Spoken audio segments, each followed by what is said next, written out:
L'État français nous a volé notre enfance. C'est un véritable vol d'enfants. C'est une affaire d'État.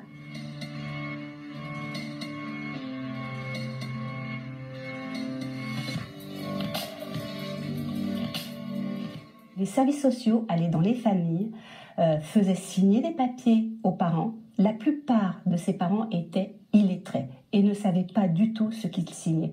Les assistantes sociales se déplaçaient sur toute l'île, surtout vers des familles pauvres, pour aller vers les parents, dire voilà, nous allons prendre vos enfants, les emmener en métropole, on va leur apporter une éducation, ils vont être médecins, avocats, et ils vont revenir tous les ans vous voir. En fin de compte, on a fait des promesses aux parents.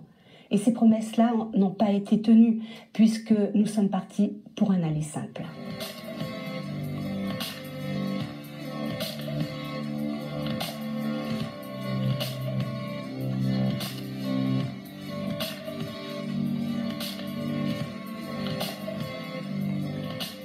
Nous étions 6.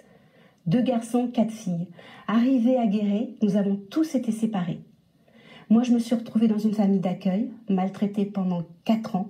Et après, j'ai été adoptée à l'âge de 7 ans par une famille aimante. À ce moment-là, mes parents se sont présentés comme mes parents.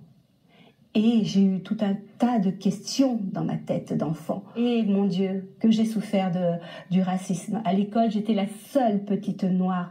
Et bien évidemment, Blanche-Neige, négresse, mal blanchie, chocolat.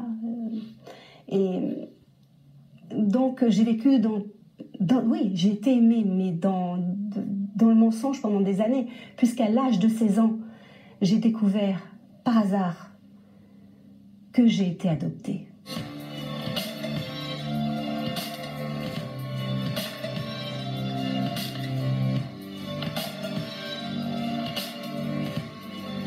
L'État français nous a volé notre enfance. Moi, oui, je vais dire que j'ai réussi, bien évidemment, mais à quel prix? À quel prix? Je vois des compatriotes qui aujourd'hui sont dans des situations de précarité. On leur avait promis une belle situation. Ils n'ont pas étudié. Je pense que notre histoire va rentrer dans les manuels scolaires. Ça, c'est gagné. Nous allons avoir des lieux de mémoire.